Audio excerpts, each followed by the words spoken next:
नमस्कार, आपल्या सगळ्यांचं स्वागत आहे आयकॉन स्टील प्रस्तुत बिल्ड आयकॉन या उपक्रमामध्ये. आज आम्ही आलो नाशिकमध्ये आणि माझ्यासोबत आहेत आर्किटेक्ट महेश जांगीड सर, जे मागच्या 20 वर्षांपासून या क्षेत्रामध्ये अतिशय उत्तमरित्या काम करतात. स्पेशली रेसिडेन्शियल, कमर्शियल, काही इन्स्टिट्यूशनल आणि इंटिरियरचे अशा अनेक प्रोजेक्ट्सवर त्यांनी आतापर्यंत काम केलेलं आहे. त्यामुळे त्यांचा आतापर्यंत हा कामाचा प्रवास कसा होता, त्यांना आलेले अनुभव कसे होते, या क्षेत्राकडे बघण्याचा त्यांचा दृष्टिकोन काय आहे, या सगळ्या संदर्भात आपण त्यांच्याशी गप्पा मारणार आहोत बिल्ड आयकॉन या प्लॅटफॉर्मवर. नमस्कार सर. नमस्कार. तर आपण गप्पांना आता सुरुवात करूया अशी की अगदी तुमच्या लहानपणापासून, म्हणजे तुमची शाळा कुठली होती, मग कॉलेज कुठलं होतं, आणि सगळ्यात महत्वाचं आर्किटेक्ट या फील्डमध्ये व्हावं यासाठी प्रेरणा कुणाची मिळाली, इन्स्पिरेशन कोण होतं ज्यांच्यामुळे तुम्हाला असं वाटलं की आपण या क्षेत्रामध्ये जावं? तर कसा होता सगळा शैक्षणिक प्रवास? आम्ही तसं तर मूळचे राजस्थानचे आहे. माझं लहानपण आहे ना राजस्थानला गेलाय, आणि पण एक 7वी पासून मी शहादा इथे आम्ही सेटल झालो आणि तिथे माझं प्रायमरी एज्युकेशन वगैरे झालंय. आर्किटेक्चर कॉलेज मी नाशिकच्या MVP कॉलेजमधून आर्किटेक्चर केलंय आणि तो प्रवास खूप छान होता. 5 वर्ष नाशिकला आर्किटेक्चरसाठी म्हणजे बरेच माझे मित्र जॉईन झाले आणि म्हणजे खूप चांगलं कॉलेज होतं. तिथून मी आर्किटेक्चर केलंय. त्याच्यानंतर मी प्रॅक्टिससाठी पुण्याला गेलो. मी 5-6 वर्ष पुण्यात ना एजाझिकिम आर्किटेक्ट, स्टूप कन्सल्टंट अशा 2-3 मोठ्या फर्म मध्ये काम करून अनुभव घेतलाय आणि 2011 पासून माझी स्वतःची फर्म आहे नाशिकला आणि 2011 पासून मी प्रॅक्टिसिंग आहे. क्या बात.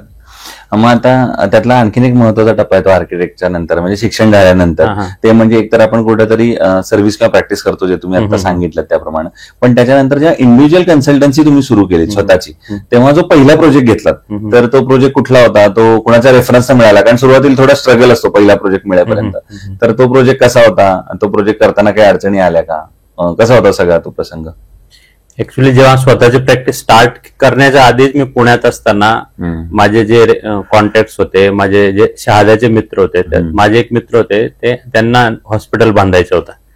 तर डॉक्टर विवेक पाटील म्हणून डॉक्टर आहे शहाद्याला, तर त्यांना नवीन हॉस्पिटल बांधायचं होतं आणि ते मला म्हणे की तू डिझाईन करून दे मला. तर मी त्यावेळेस पुण्यात काम करत असल्यामुळे माझे जे लोकल आर्किटेक्ट होते त्याच्यापेक्षा खूप चांगलं स्किल होतं आणि मी त्यांना जे प्लॅनिंग करून दिलं ते त्यांना खूप आवडलंय आणि त्यांनी मग तो मला प्रोजेक्ट दिला.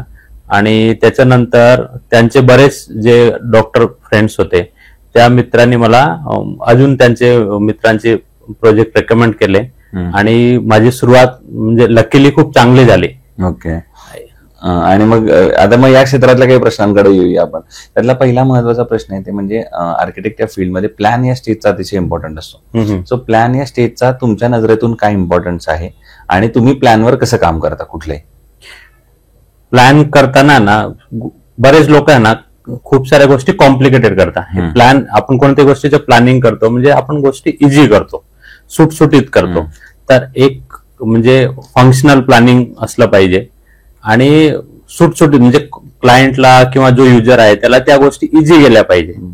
उगाचच आपण काहीतरी ना फॉर्मच्या नावाखाली काहीतरी ते कॉम्प्लिकेटेड, म्हणजे फॉर्म वगैरे असलं पाहिजे पण ते सपोर्टिव्ह असलं पाहिजे, म्हणजे त्या गोष्टी इन्हान्स करायला असलं पाहिजे. असं नाही की नुसतं आपण काहीतरी कॉम्प्लिकेटेड करतोय आणि बेसिक जे फंक्शनल प्लॅनिंग आहे ते डिस्टर्ब होतं, असं नाही झालं पाहिजे. बरोबर. मग त्या दृष्टीने आणखीन एक प्रश्न येतो ते म्हणजे चांगल्या आर्किटेक्ट कडून डिझाईन करून घेणे आणि दुसऱ्या कुठल्या तरी एखाद्या ह्याच्याकडनं ते डिझाईन करून घेणे, ह्याच्यात काय फायदा होतो जो भविष्यातला तोटा वाचवतो? कोणत्याही आर्किटेक्ट कडून प्लॅनिंग करून घेणे याच्यात फायदा काय आहे की आर्किटेक्ट हे 5 वर्षाचे प्रॉपर प्रोफेशनल एज्युकेशन घेतलेलं असतं. बरेच आर्किटेक्ट डायरेक्ट प्रॅक्टिस स्टार्ट करणे, मॅक्झिमम लोक कुठेतरी 2-4-5 वर्ष मोठ्या फर्म मध्ये किंवा स्टॅब्लिश आर्किटेक्ट कडे काम करून मग स्वतःची प्रॅक्टिस स्टार्ट करतात. त्यामुळे त्यांना हे जे साईटवर येणारे प्रॉब्लेम किंवा युजरला येणारे प्रॉब्लेमचा अनुभव असतो. तर त्या केसमध्ये आर्किटेक्ट कडून प्लॅनिंग केलं कधी पण चांगलं आहे. याच्या व्यतिरिक्त जे प्रोफेशन मध्ये दुसरे बरेच लोक आहे, म्हणजे आता मी कोणाचं नाव नाही घेत, पण नॉन प्रोफेशनल लोक आहे जे असे एक ड्राफ्ट्समॅन आहे, काहीतरी तो स्टार्ट करतो, मग लकीली त्याला चांगले कामं मिळायला लागतात. असे बरेच लोक आहे जे ज्यांना एवढा अनुभव नसताना ते मग एकदा आपल्याला वाटतं आपलं कमी पैशात काम होत आहे, पण ओव्हरऑल म्हणजे टोटल प्रोजेक्टवर ते क्लायंटला नुकसानच होत आहे आणि तो काहीतरी असं चुकीचं प्लॅनिंग करून नुसतं फक्त परमिशन घेऊन येईल आणि त्या केसमध्ये ते प्रोजेक्ट चांगला एक्झिक्यूट होत नाही आणि युजरलाही त्याचा नुकसान होतं. बरोबर बरोबर. दुसरं रेसिडेन्शियल मध्ये तुम्ही आता बरेच प्रोजेक्ट्स मध्ये काम केले, तर त्याच्या संदर्भात एक प्रश्न विचारायचा आहे. ते म्हणजे बऱ्याच कस्टमरचं असं म्हणणं असं, तुम्ही आता म्हणलात मगाशी की फॉर्म्स वगैरे आपण चांगले वापरतो, एक आर्किटेक्ट चांगले डिझाईन प्लॅन करतो आणि त्याच्यानंतर जेव्हा ते कस्टमरकडे एक्झिक्युशनच्या वेळेला जातं तेव्हा असं कळतं की त्याचं बजेट, तुमची क्रिएटिव्हिटी आणि क्वालिटी हे तिन्हीच्या वेळेला असा वेळेला कसं तुम्ही बॅलन्स आउट करता? मग हे आपण डिझाईन करण्याच्या आधीच क्लायंटचं रिक्वायरमेंट घेतो, क्लायंटचं बजेट घेतो. म्हणजे प्लॅनिंग करतानाच आपल्याला हे ऑलरेडी लक्षात असतं की क्लायंटचं बजेट किती आहे, ठीक आहे, आणि ते विचारात घेऊनच आपण डिझाईन करतो आणि त्या बजेटला जस्टिफाय करायचं असतं. म्हणजे एखाद्या प्रोजेक्ट 1 कोटीचा आहे की 10 कोटीचा आहे की 50 लाखाचा, बरोबर, हे आर्किटेक्टला ऑलमोस्ट म्हणजे एक जजमेंटल त्याला बजेट माहित असतो की एक बेसिक एवढं बजेट आहे. तर ते करताना ते कन्सिडर करून, आता एक आर्किटेक्टने 1 कोटीचं काम केलेलं आहे आणि क्लायंटने विदाऊट आर्किटेक्ट कदाचित तो त्याच्या 70-80 लाखात होईल, पण तो 1 कोटीचं काम केलेलं आहे, त्याला ते फुल प्रूफ होईल आणि असं वाटेल की हा हे म्हणजे जस्टिफाय आहे की एवढं कोणाला विचारलं तर कोणी पण म्हणेल की हे 2-4 कोटीचं काम आहे. जो आर्किटेक्ट काम करतो तो त्या गोष्टीला त्याच्या जे पैसे आहेत त्याला म्हणजे तो फुल प्रूफ करतो, देतो. बरोबर आहे. आता एक थोडा वेगळा प्रश्न आहे, तो आहे नाशिक जिल्ह्याच्या विकासाचं विजन. एक आर्किटेक्ट म्हणून जर तुम्हाला विचारलं तर तुमच्या डोळ्यासमोर कुठले मुद्दे किंवा कुठले सेक्टर्स येतात ज्या सेक्टरवर गव्हर्नमेंटनं आता काम करायला पाहिजे, जर येणाऱ्या 15-20 वर्षामध्ये आपल्याला एक वेगळं नाशिक बघायचं असेल तर, एक बदलतं नाशिक बघायचं असेल तर? नाशिकच्या बाबतीत सर्वात चांगली गोष्ट काय आहे की नाशिक हे मुंबई आणि पुण्यात जवळ आहे. त्या केसमध्ये नाशिकची ग्रोथ खूप आधीपासून झाली पाहिजे होती, पण लकीली ते झालेलं नाही. पण आता असं वाटतं की आता नाशिकला कोणी निग्लेक्ट करू शकत नाही. नाशिकचं एक स्वतःचं पोटेन्शियल आहे जे ऑटोमॅटिक एवढ्या वर्षापासून ग्रो होतं. तर आपण डेव्हलपमेंटकडे काय बघतो, डेव्हलपमेंट म्हणून आपण विचार करतो की खूप रस्ते व्हावे, IT यावं, इंडस्ट्रीज यावं, पण हे करत असताना ते प्रॉपर प्लॅन वेने आले पाहिजे. नाही तर कसं ओव्हरऑल नाशिकचे रस्ते वगैरे खूप प्लॅनिंग वाईज खूप छोटे आहे. तुम्ही त्याच्यावर जास्त ट्रॅफिक केला तर ते होणार नाही. त्या केसमध्ये त्याची पूर्ण जिल्ह्याची किंवा पूर्ण रिजनची पहिले प्रॉपर डीपी पाहिजे आणि तो प्रॉपर एक्झिक्यूट पाहिजे. नुसतं आपण डीपी बनवून होत नाही. बरेच आपण बघतो रिंग रोड वगैरे फक्त प्लॅनिंगवर आहे, ते बरेच ठिकाणी बॉटलनेक झालेले आहे. म्हणजे एक रिंग रोडचा 80% पार्ट पूर्ण झाला आणि 20% नाही झाला, त्याला काही अर्थ नाहीये. बरोबर. तर तो तुम्ही एखादा इन्फ्रास्ट्रक्चर प्रोजेक्ट घ्या, पण तो प्रॉपर कम्प्लीट करा. आणि जसं नाशिक वाढत आहे तर ते ऑर्गनाइज वेने झालं पाहिजे असं. आणि या केसमध्ये गव्हर्नमेंटने म्हणजे सर्वात एखादा डेव्हलपमेंट प्रोजेक्ट करताना सर्वात आधी आपल्याला त्याची एक डेव्हलपमेंट परमिशन असते, बरोबर, ती घेताना अशा गोष्टी गव्हर्नमेंटने इझी केल्या पाहिजे. होतं काय की एक प्रोजेक्ट आज प्लॅन झालाय, ते 6 महिन्यात काम स्टार्ट झालं पाहिजे, तर ते 2 वर्ष आपल्याला परमिशन मध्येच लागत आहे. बरोबर. तर ते हे गव्हर्नमेंट म्हणते इज ऑफ डुईंग बिझनेस, पण तसं ते जागेवर झालेलं दिसत नाहीये. बरोबर, ठीक आहे ना. बरोबर. तर हे जेव्हा आहे तेव्हा मग आता गव्हर्नमेंटनं काय स्टेप्स घेतल्या पाहिजेत असं तुम्हाला वाटतं या सगळ्या? जसं तुम्ही म्हटलं की प्रत्येक प्रोजेक्ट हा कम्प्लीट झाला पाहिजे, एक प्रोजेक्ट, तर मग त्यांनी कसं केलं पाहिजे ते? म्हणजे स्टेप्स काय आता घ्यायला पाहिजेत गव्हर्नमेंटनं? गव्हर्नमेंटने जो म्हणजे डेव्हलपमेंटचा जो विजन असतो, जसा नाशिकचा डीपी आहे किंवा रिजनल प्लॅन्स असतात, याच्यात जे जे मेजर इन्फ्रास्ट्रक्चर प्रोजेक्ट आहे ते वेळेवर कम्प्लीट केले पाहिजे. आणि आता आपण बऱ्याच मोठ्या शहरांमध्ये बघतो की जिथे डेव्हलपमेंट अथॉरिटीज आहे ते डेव्हलपमेंट पुश करतात.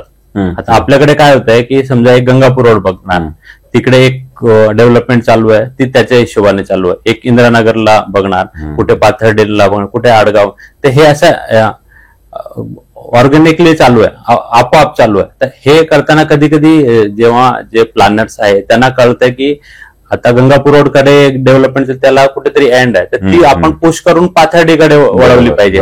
ते असं करताना त्यांनी प्रॉपर डेव्हलपमेंट प्लॅन जो आहे तो प्रॉपर एक्झिक्यूट केला पाहिजे. काही असे अर्बन डिझायनर्सची हेल्प घेऊन बरेच झोन्स त्यांनी डेव्हलप केले पाहिजे. बऱ्याच शहरांमध्ये बघतो आपण, आपल्याकडे काय होतं की गव्हर्नमेंट खूप गोष्टी असं पुश नाही करत. आता एक स्मार्ट सिटी वगैरे स्कीम आली होती, ते 700-800 एकरचा गव्हर्नमेंट एक आयडियल टाउनशिप डिझाईन करणार होती, तर तशा त्या टाईपचे तो झालाच नाही. तसे प्रोजेक्ट केले पाहिजे.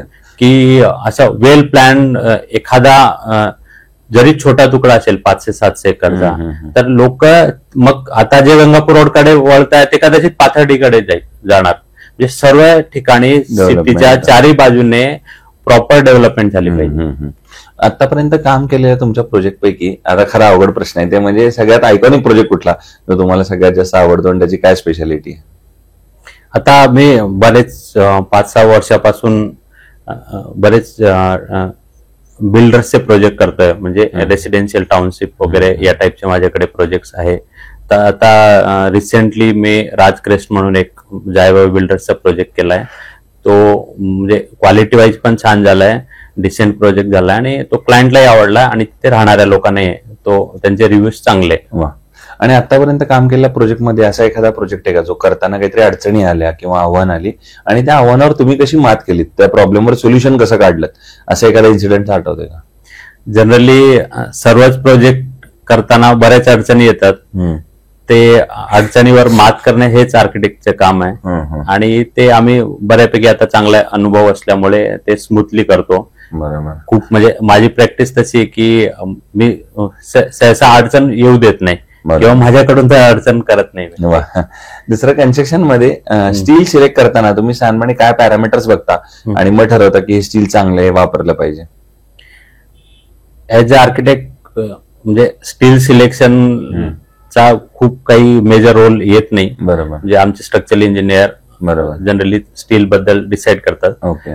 तरी एक चांगला ब्रँड, चांगली स्ट्रेंथ आणि चांगले म्हणजे स्ट्रक्चरल इंजिनियरचे जे रिव्ह्यू देतात किंवा त्याची चांगले टेस्ट आले पाहिजे तसं करून आम्ही डिसाईड करतो. बरोबर. आयकॉन स्टील यापूर्वी वापरलंय कधी कुठल्या प्रोजेक्टमध्ये किंवा असा काही रेफरन्स?